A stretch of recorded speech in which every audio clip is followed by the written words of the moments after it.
desa dan kelurahan yang jumlahnya 390 itu semuanya dinyatakan tahan pangan, artinya tidak ada yang rentan pangan.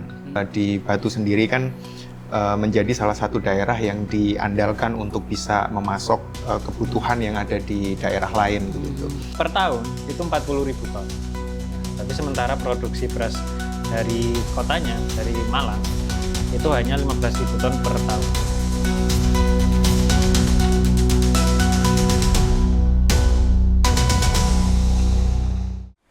Halo Sobat Radar Malang, berjumpa lagi dalam podcast Spill Malang Raya. Dalam episode kali ini, kita akan bahas terkait ketahanan pangan. Ada 3 redaktur dari Japos Radar Malang yang akan mengupasnya. Yang pertama, Fajar Andre dari Radar Batu, Mas Mahmudan dari Radar Kanjuruhan, dan Aditya Novian, Radar Kota Malang. Oke, sebelum kita memulai pembahasannya lebih panjang atau lebih lanjut, Mas Adit akan menjelaskan terlebih dahulu terkait apa itu ketahanan pangan. Untuk pemirsa yang belum tahu mungkin bisa mendapatkan gambaran terkait ketahanan pangan. Oke, silakan Mas Adit. Oke, siap Mas Gale. Nah, ini juga bahasan yang menarik ya teman-teman. Ketahanan pangan. Karena kita tahu beberapa akhir ini ya semuanya kita fokus terhadap makanan apa sih yang lagi harganya naik, kemudian makanan apa yang sedang diburu oleh masyarakat ya. Nah, ketahanan pangan itu definisinya ada banyak sebenarnya Mas Khalid. Tapi ada 4 poin. Yang pertama itu orang itu punya akses, ya, punya akses untuk mendapatkan makanan. Aksesnya ini bermacam-macam, jarak, kemudian dia akses terhadap fisiknya makanan itu seperti apa, apakah bisa mendapatkan dengan mudah atau tidak, atau bahkan ketika dia sudah mendapatkan akses tapi ada alasan lain, misalkan ini poin kedua yaitu akses ekonomi, ternyata secara ekonomi nilainya mahal, nah akhirnya terjadi inflasi kita tahu, terus kemudian ketika harganya turun kemudian jadi deflasi. Nah, kemudian yang poin ketiga itu ada pemanfaatan jenis makanan ya. Nah ini pemanfaatan itu mungkin ini lebih ke kandungan nilai gizi. Apalagi dalam ketahanan pangan itu tidak melulu soal kenyang, ya, tapi juga soal gizi yang didapat itu apakah pas, gitu. Nah kemudian poin yang terakhir itu adalah stabilitas dari harga. Nah kita tahu ketahanan pangan ini seringkali masyarakat itu panik buying ya. Ketika harganya murah, belinya langsung kayak orang kalap. Ya. Terus kemudian ketika harganya naik, nah cenderung orang mencari tapi ya sambil ngedumel, kok harganya mahal ya. Nah, ini ada apa? Apakah ketahanan pangan kita itu sudah pas atau mungkin apakah masih belum sempurna di mata kita sendiri atau bahkan mata orang lain. Nah, gitu Mas Galis, secara singkatnya terhadap ketahanan pangan. Berarti gambaran umumnya ketahanan pangan itu bagaimana suatu daerah menyediakan kebutuhan dasar ya, kebutuhan pokok untuk masyarakatnya. Ya, betul sekali. Jadi ketahanan pangan itu intinya adalah apa yang didapatkan masyarakat ya, ada istilahnya kalau dalam konsep atau mungkin teorinya adalah rantai makannya itu harus berjalan terus, jangan sampai ada satu yang keputus, gitu Mas Gali. Dan Sobat Spill, sebagai informasi sedikit, ketahanan pangan sendiri merupakan salah satu program prioritas dari Presiden Prabowo Subianto. Pada tahun ini dianggarkan kurang lebih 155 triliun dan ditargetkan ketahanan pangan ini indeksnya itu terus meningkat sampai 2029. Nah, seperti apa di Malang ketahanan pangan itu sendiri, mungkin kita langsung ke daerah kabupaten ya, karena banyak di sana itu berhubungan erat dengan ketahanan pangan. Mungkin Mas Dadan bisa menjelaskan seperti apa gambaran umum di ketahanan pangan yang ada di Kabupaten Malang sendiri. Baik, terima kasih Mas Gali. Jadi teman-teman semua, saya akan memaparkan sedikit tentang ketahanan pangan. Jadi intinya ketahanan pangan itu yang diukur dari ketersediaannya, apakah tersedia atau tidak. Kalau tersedia, apakah masyarakatnya mampu membeli atau tidak. Kalaupun mampu membeli, nanti apakah makanan yang ada itu bergizi atau tidak. Nah, itu ukurannya ada banyak tadi yang sudah disampaikan oleh Mas Adit. Nah, kondisi di Kabupaten Malang bagaimana? Kabupaten Malang ini sebenarnya bagus karena daerah agraris, bahkan dinobatkan menjadi lumbung pangan utama di Jawa Timur. Itu Kabupaten Malang. Kemudian data 2004 yang lalu dari desa dan kelurahan yang jumlahnya 390 itu semuanya dinyatakan tahan pangan, artinya tidak ada yang rentan pangan.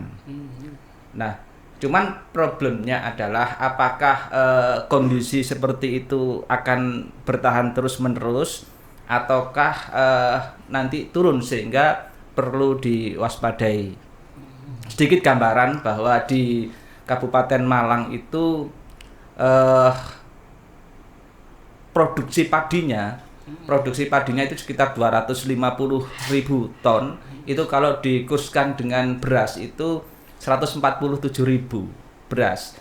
Itu jauh di atas kebutuhan konsumsi masyarakat. Artinya posisinya masih aman. Tetapi ada beberapa persoalan yang perlu saya sampaikan. Yang pertama, luasan lahan itu ternyata menyusut dari tahun ke tahun. Pada tahun 2019 itu ada sekitar 44.000 hektar lahan. Terus kemudian 2004 itu menyusut menjadi sekitar 42.000 ya. Menjadi 37.000. Jadi menyusutnya cukup banyak. Nah, ini dengan penyusutan lahan ini dimungkinkan akan terjadi pengurangan produksi. Sementara di sisi yang lain, tingkat konsumsi masyarakat itu bertambah. Artinya meningkat dari yang awalnya 206 gram per kapita per hari menjadi 300. Artinya kalau nanti produksinya menurun terus kemudian kebutuhannya meningkat, nah ini bisa jadi yang awalnya bagus, bisa jadi nanti tidak bagus. Itu dari segi lahan. Terus kemudian persoalan lain di Kabupaten Malang itu rata-rata, bahkan semua ya, lahan persawahan di sana itu mengandalkan irigasi. Dari sekitar yang awalnya 44.000 turun menjadi 37.000, itu semuanya mengandalkan irigasi. Masalahnya irigasi di Kabupaten Malang itu tidak semuanya bagus. Untuk irigasi primer dan sekunder itu jumlahnya 1.390-an kilometer. Sekitar 40% itu rusak. Artinya tidak bisa menjalankan fungsinya dengan baik. Terus kemudian ada sekitar 1.300 juga irigasi tersier dan lebih dari 50% itu juga rusak. Artinya fungsinya tidak maksimal. Nah, ini berdampak kepada produksi pertanian di Kabupaten Malang. Jadi kondisi di Kabupaten Malang ada ancaman menurut saya meskipun sekarang kondisinya bagus. Apalagi meskipun dinobatkan menjadi lumbung pangan utama di Jawa Timur, kabupaten itu bukan yang paling bagus secara nasional karena indeks ketahanan pangan cuma 75. Jauh di bawah daerah lain. Bahkan tidak masuk 10 besar. Yang paling bagus di Indonesia, kabupaten kota itu di Bali, di Tabanan, Kabupaten Tabanan.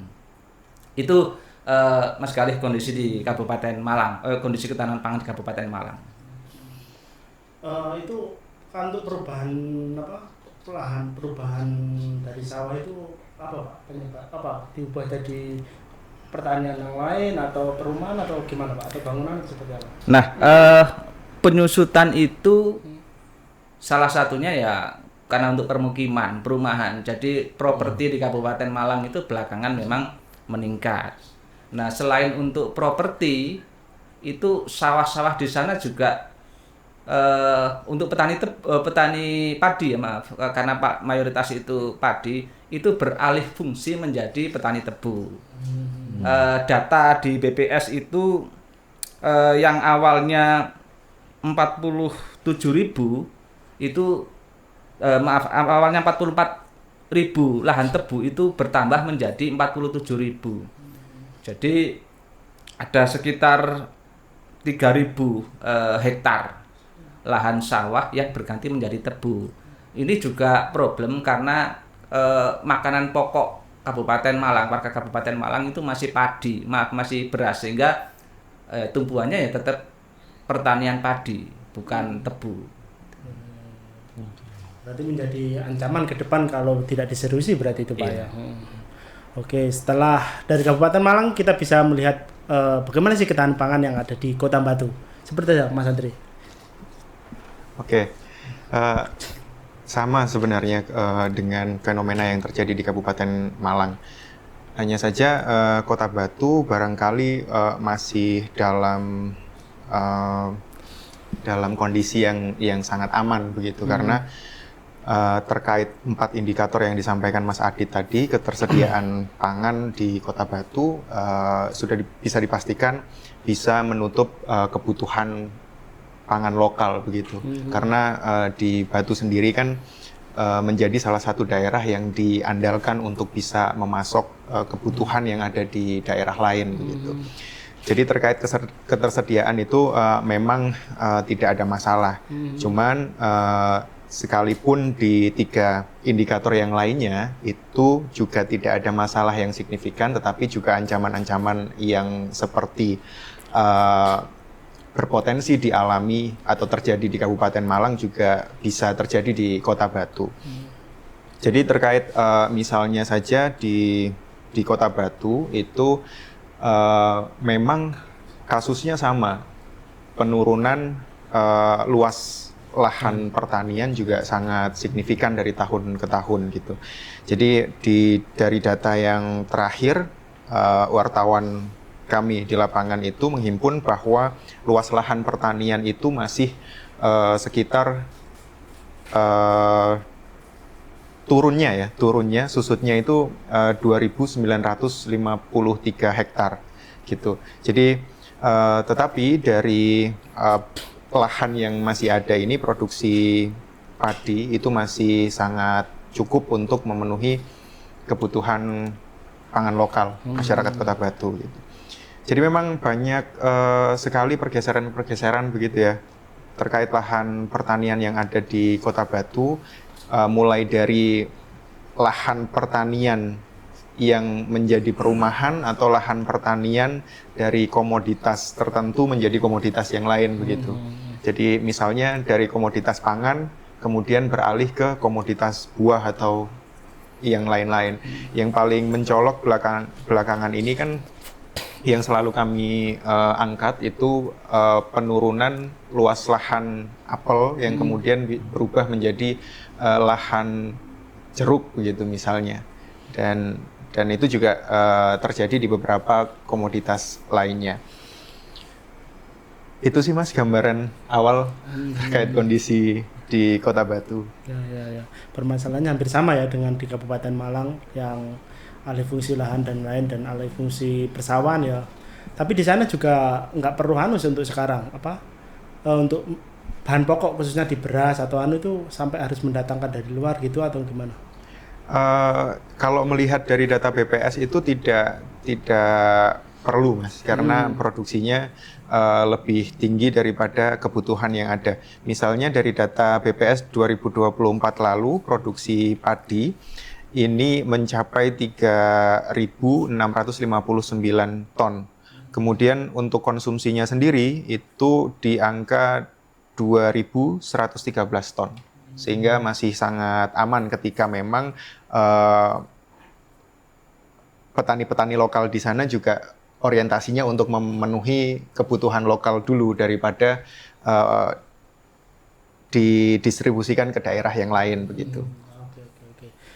Setelah dari Kota Batu, mari kita bergeser ke Kota Malang. Seperti apa ya ketahanan di Kota Malang? Kan seperti diketahui kalau Kota Malang kayaknya sedikit ya, lahan-lahan pertanian atau lahan persawahan itu sedikit. Bagaimana untuk Mas Adit untuk Kota Malang itu mencukupi kebutuhannya sendiri lah, kebutuhan pokok pada intinya. Oke, kalau untuk Kota Malang sendiri sebenarnya kalau dibilang cukup.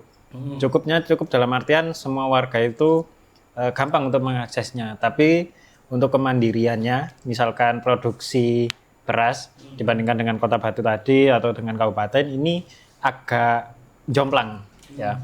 Ketika kebutuhan beras atau kebutuhan masyarakat terhadap nasi ya, itu per tahun itu 40.000 ton.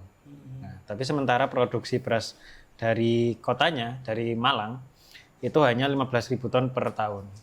Nah, tapi kita juga tahu itu hanya data yang mungkin masih di internal. Nah, kalau misalkan dibandingkan dengan eksternal, misalkan dengan pasokan dari luar, itu sebenarnya jauh mencukupi. Karena apa? Cadangan beras di Bulog itu terakhir bulan September lalu itu angkanya ada di 63.000 ton. Nah, sementara yang tersalurkan itu masih 1.500 ton yang siap packing ya. Itu di bulan September aja. Nah, artinya apa? Kalau jika dibandingkan dengan angka itu tadi 40.000 ton per tahun sebenarnya itu cukup. Nah, tapi balik lagi ketika problemnya sama di Malang Raya itu ketika fungsi lahan pertanian itu berubah. Nah, di Kota Malang ini menyusutnya itu lumayan tinggi ya.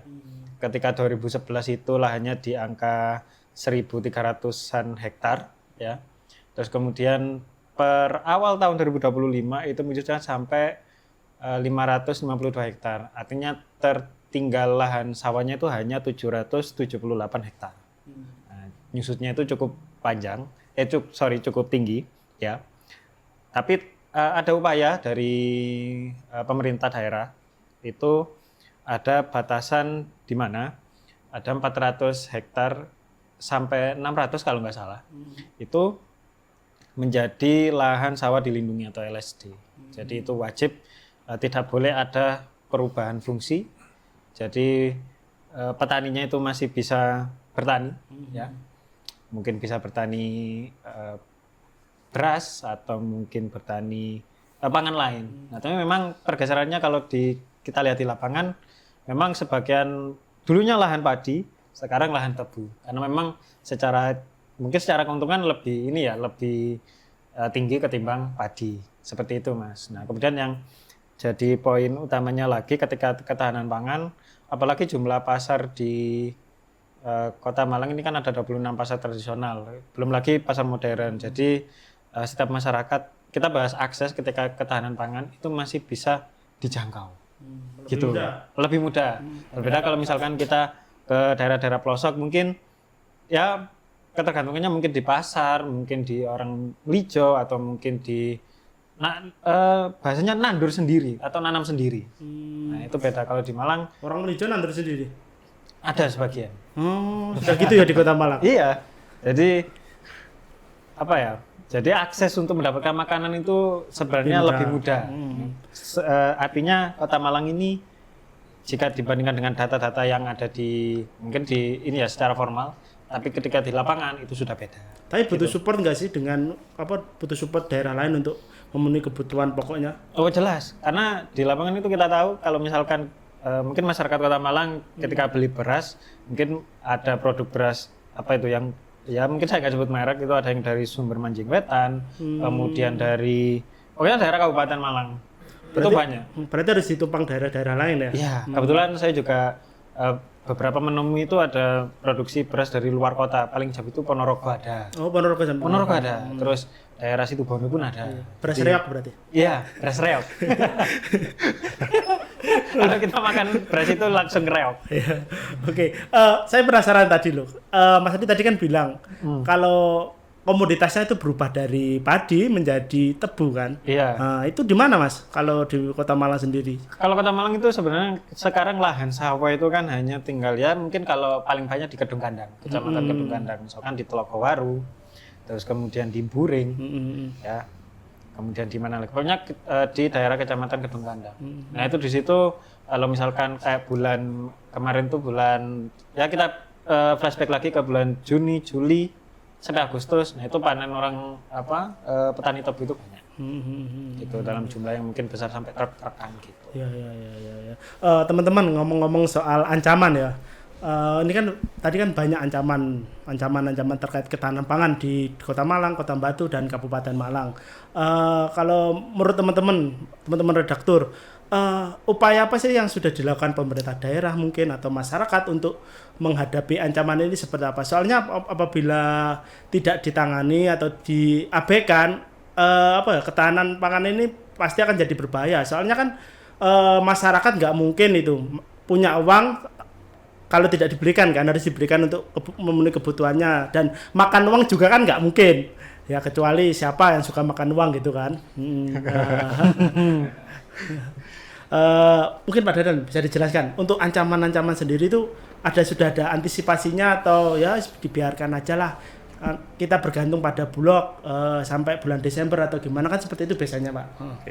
Oke, terima kasih Mas Galih yang baik hati dan tidak sombong. Jadi rajin menabung juga Pak saya Pak. Rajin menabung. Jadi saya melihat ketahanan pangan itu tidak bisa sendiri-sendiri ya. Jadi harus bersama-sama. Mungkin kalau Kota Malang mungkin sekarang ini masih aman meskipun produksinya jauh di bawah kebutuhan, masih dipasok oleh daerah lain. Tetapi kalau nanti semua daerah yang lumbung pangannya bagus terus kemudian nanti merosot menjadi seperti Kota Malang atau di daerah-daerah perkotaan yang lain, ini nanti akan menjadi problem karena kebutuhan tidak bisa dipasok dari daerah sekitarnya, otomatis harus impor gitu. Dan ketika impor ya nanti muncul persoalan lagi. Maka perlu kepala daerah perlu bersama-sama melakukan antisipasi. Langkah-langkah harus ada. Nah, di Kabupaten Malang bagaimana?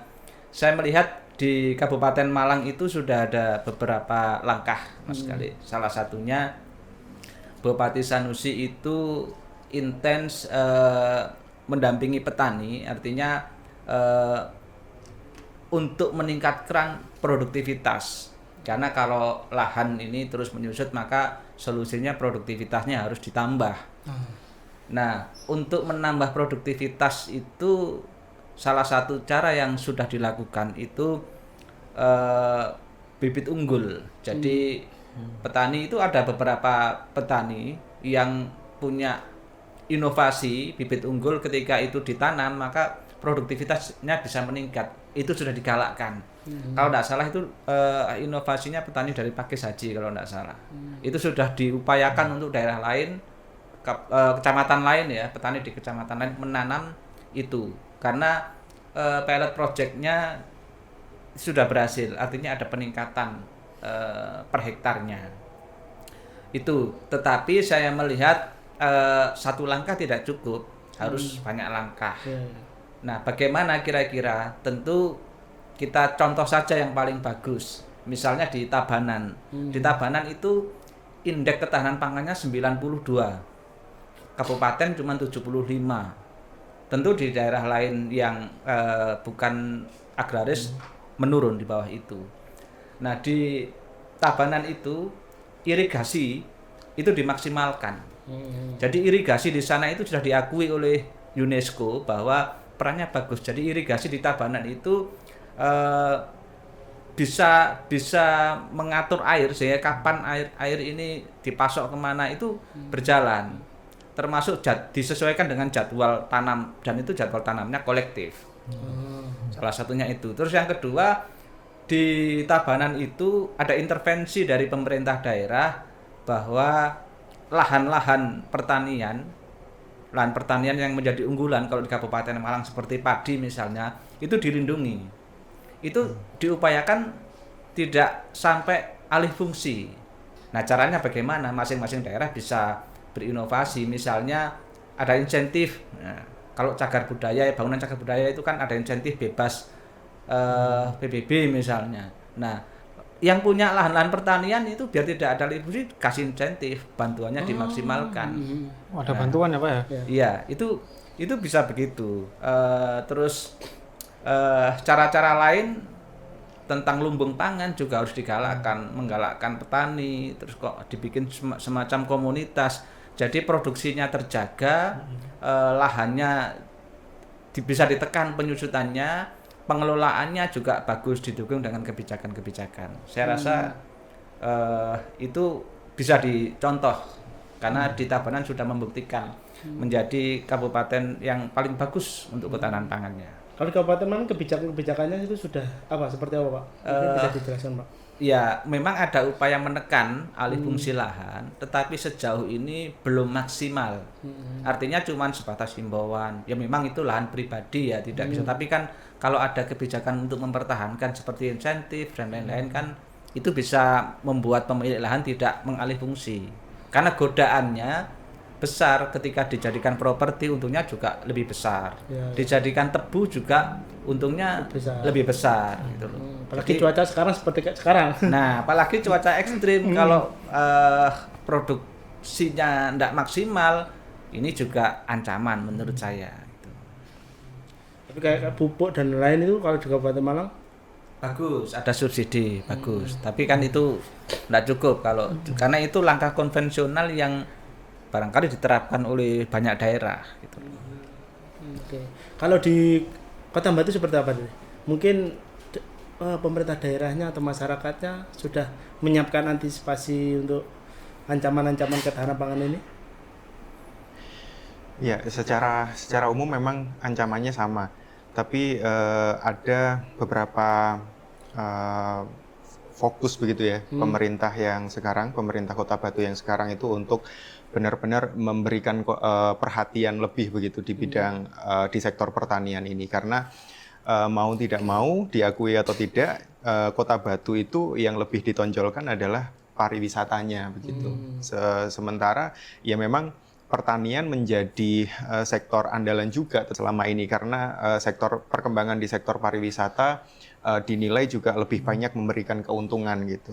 Nah, terkait apa saja yang sudah dilakukan pemerintah untuk menjaga ketersediaan pangan ini, yang pertama ketika ada kebijakan dari pemerintah pusat terkait ketahanan pangan, itu beberapa lahan tidur itu sudah diaktifasi begitu, sehingga itu bisa meningkatkan luas lahan pertanian yang ada di Kota Batu gitu.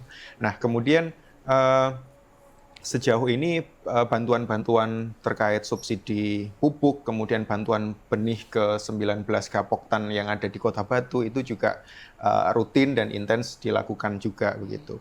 Tapi yang terakhir kemarin teman-teman di lapangan itu juga menyoroti bagaimana pemerintah Kota Batu, Wali Kota Batu itu juga ingin sektor pertanian itu betul-betul dipertahankan. Salah satunya dengan pembatasan penggunaan lahan investasi di sana. Karena lahan investasi di Kota Batu itu masih tersisa 1.500-an hektar itu yang sudah terpakai 2.770 sekian hektar begitu.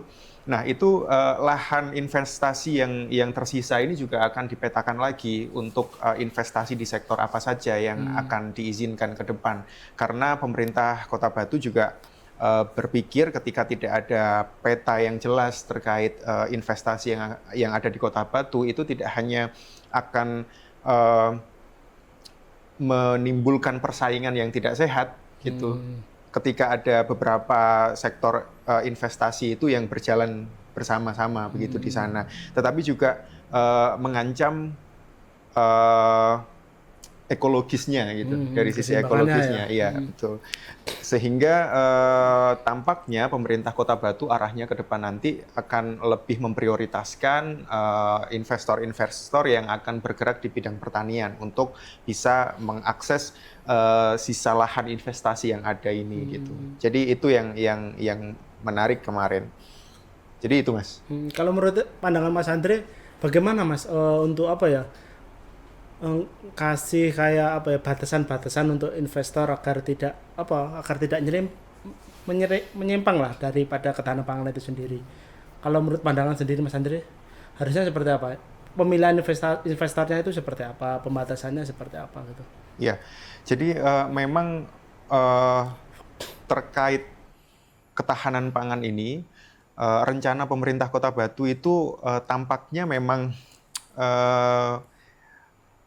akan dijalankan sangat serius begitu. Mengingat yang seperti saya sampaikan tadi terkait lahan investasi itu juga akan didukung dengan perumusan perda terkait kemudahan investasi yang di dalamnya juga akan mengatur kewajiban-kewajiban yang harus dilakukan penanam modal. Misalnya harus menyerap tenaga kerja lokal sebanyak 60% kalau tidak salah itu, dan ada banyak ketentuan yang lainnya sehingga bisa dipastikan bahwa pemetaan sektor tadi ketika sudah bilang diprioritaskan untuk pertanian, nah itu nanti akan bisa berjalan.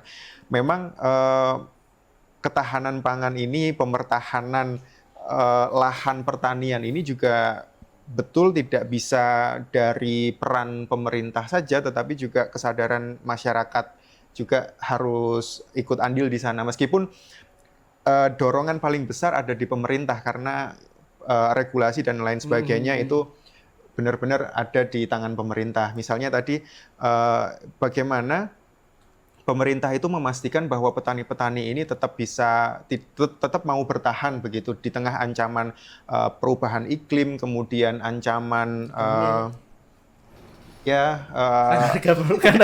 harga kan nggak bisa dipungkiri kan, harga itu kan semakin pasti kan dari petani kan harganya murah. Ya, betul, itu. Dari tengkulak itu yang membuat mahal kan, terkadang seperti itu, petani nggak dapat apa-apa gitu. Ya.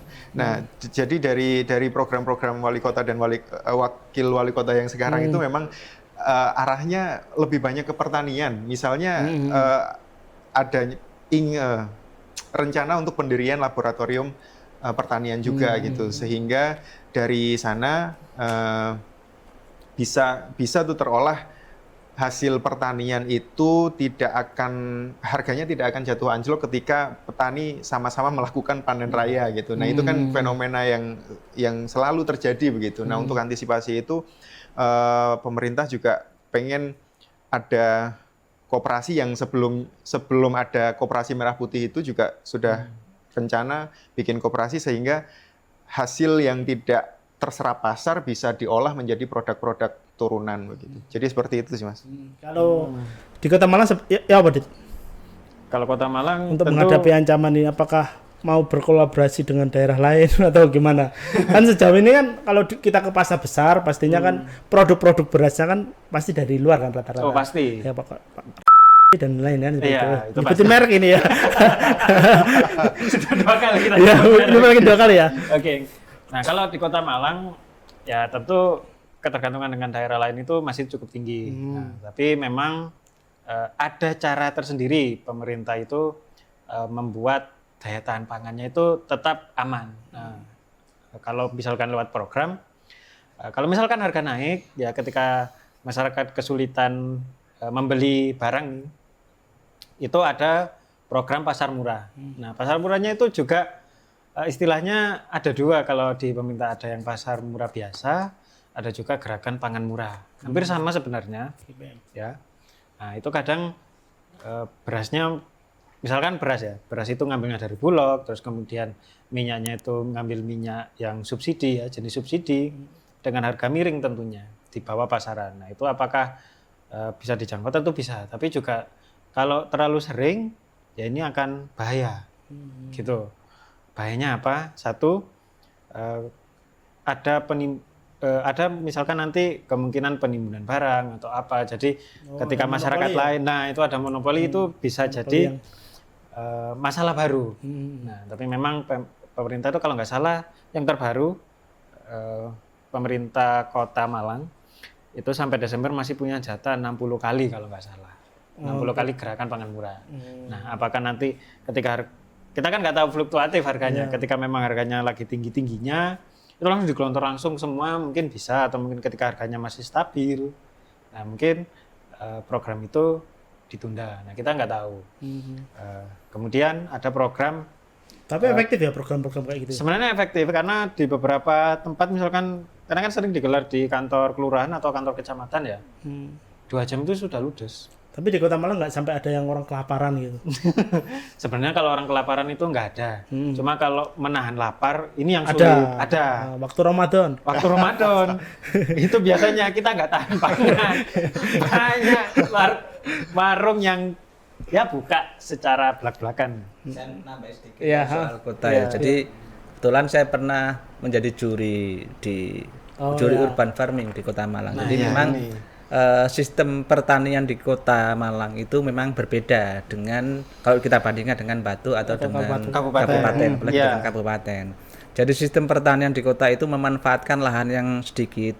Itu bagian dari upaya untuk ketahanan pangan. Jadi di mana di pekarangan, di halaman-halaman rumah, bahkan di atap itu ditanami. Bahkan digalakkan sampai di kantor-kantor pemerintah. Iya. Itu ditanami terong, ditanami sayur-sayuran, dan itu rutin tiap tahun sampai ada penjuriannya menggandeng Jawa Pos Radar Malang. Itu salah satu indikasi bahwa Kota Malang juga konsen di bidang itu, tapi dengan cara yang berbeda karena sawah kan sudah sangat terbatas ya, cuman Iya. berapa tadi 1000 hektar berapa tadi ya? Iya, Cuman 1000 segitu. hektar sekarang tinggal 700.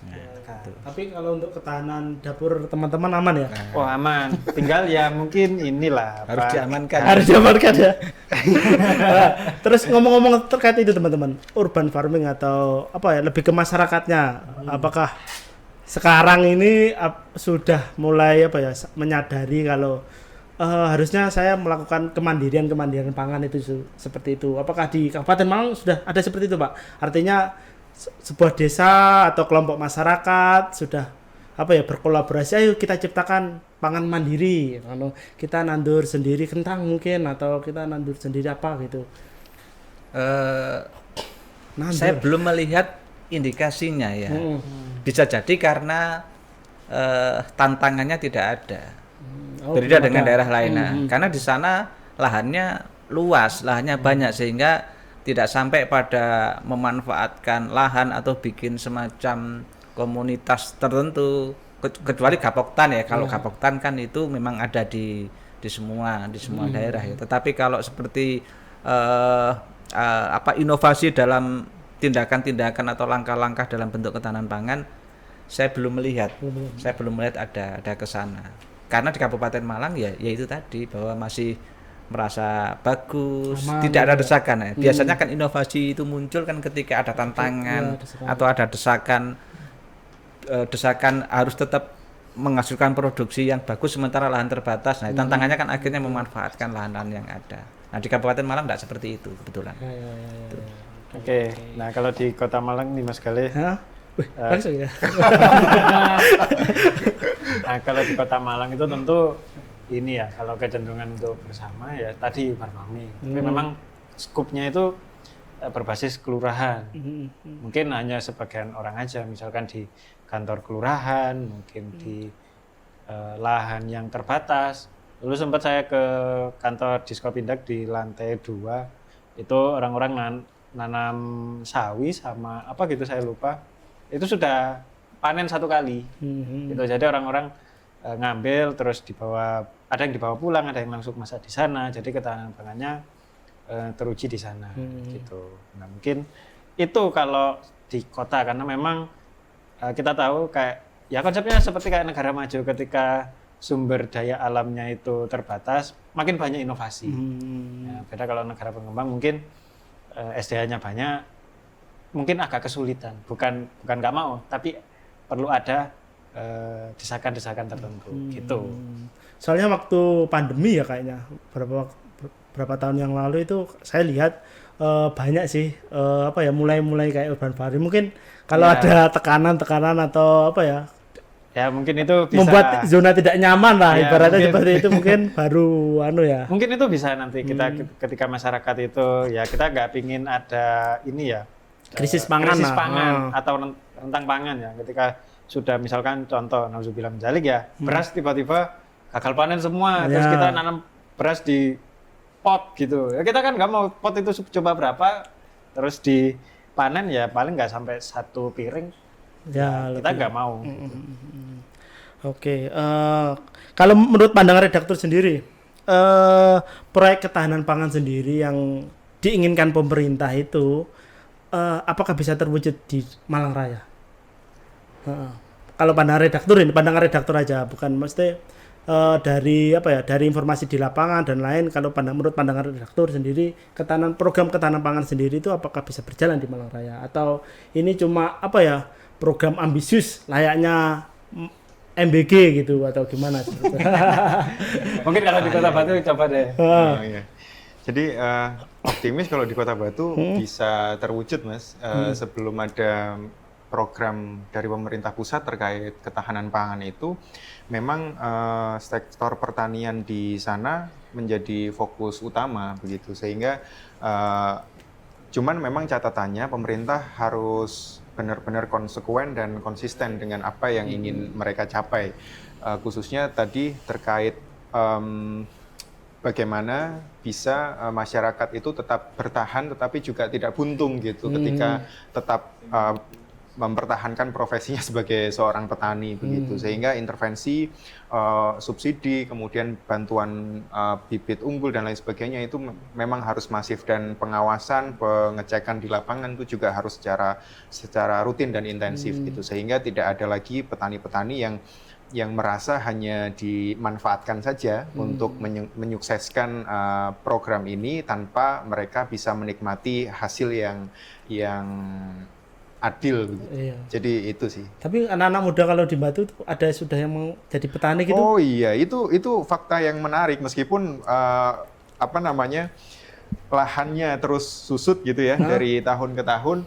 Nah, data terakhir 2024 lalu itu menunjukkan bahwa petani milenial itu jumlahnya meningkat sampai 592 di akhir dari 2023 ke 2024 itu jumlahnya meningkat 592 orang itu. Banyak itu ya? Lumayan. Kalau menurut Mas Andri kenapa?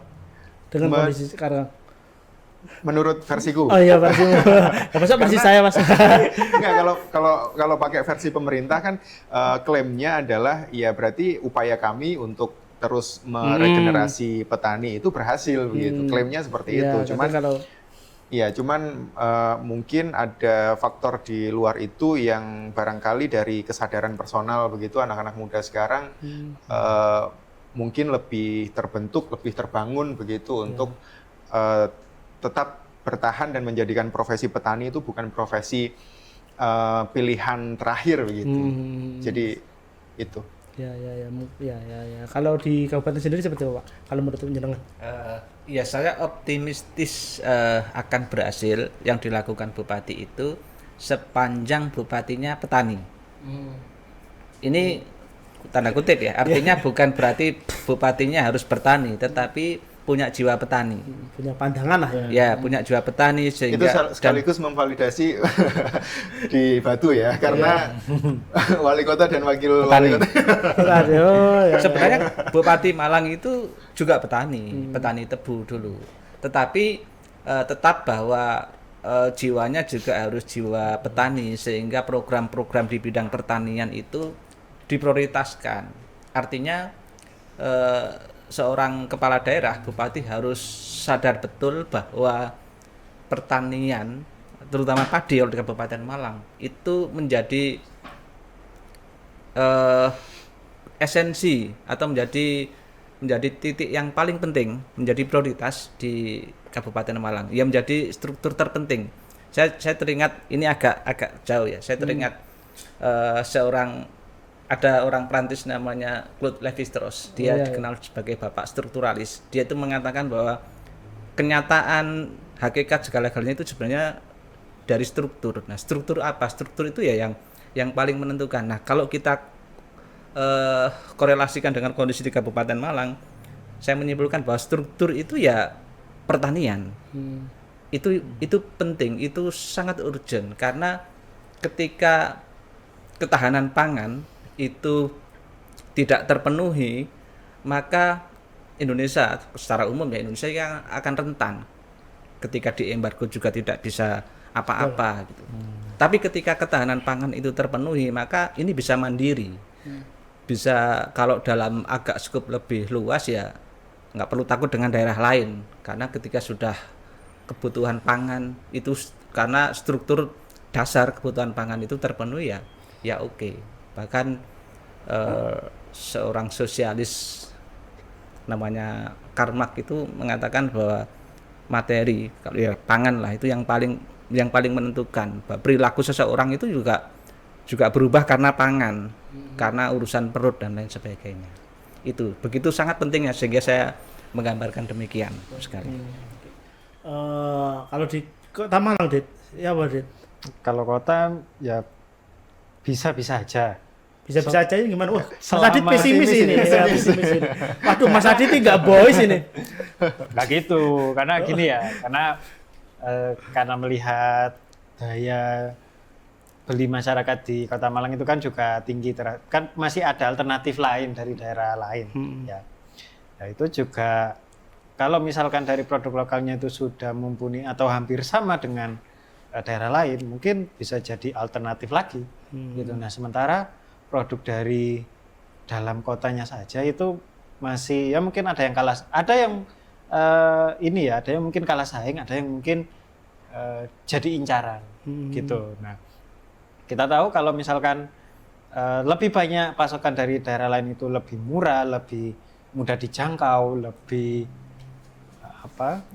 kualitasnya lebih bagus. Nah, masyarakat mungkin tentu akan memilih produk dari luar gitu. Nah, apakah kedepannya akan berhasil? Ya tentu kita lihat nanti, karena pemerintah juga harus siap dengan menyiapkan program yang ya pro misalkan petani lokal, kemudian misalkan ada nggak harus petani juga, ketika ada orang yang konses ke ketahanan pangan, misalkan itu non petani, nah itu juga harus bisa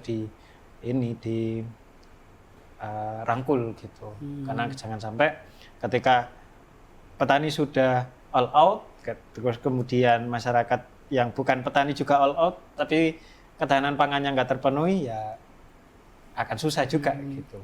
Dan seperti itu, Mas. Lebih banyak mengamanyakan urban farming mungkin ya? Iya, urban farming mungkin bisa, tapi ya juga kita tahu dengan lahan terbatas juga perlu niat dari setiap masyarakat ya. Kalau masyarakat itu mungkin masih menganggap urban farming itu harus punya alat misalkan pakai pipa yang panjang, terus kemudian pakai bahan-bahan bekas ketika itu dia kesulitan. Nah, tentu juga harus ada pendampingan. Tapi Mas Adit yakin ya? Yakin, karena juga melihat beberapa, kalau misalkan datang ke Kecamatan Lowaru, apalagi Klojen itu nggak ada lahan pertanian, Mas. Itu ada sebagian ada di daerah perumahan apa itu sebelahnya Matos kalau nggak salah. Nah, itu ada yang urban farming pakai pupuk organik. Dia berhasil di situ. Bisa kok sebenarnya. Tinggal bagaimana cara pemerintah itu merangkul sama masyarakat itu mau untuk berusaha. Gitu aja. Oke. Begitu ya teman-teman Spill Malang Raya, perbincangan hari ini yang sangat menarik, dan apabila ada masukan dari teman-teman penonton bisa tinggalkan di kolom komentar ya. Di bawah ini ya. Ya, di bawah ini. Nah ini. Kalau subscribe di atas ini. Itu PR buat Iya. Dan jangan lupa itu ya, dan jangan lupa tolong ya, di-share lah teman-teman agar Spill Malang Raya terus mengudara. Oke. Begitu kami akhiri. Wassalamualaikum warahmatullahi wabarakatuh.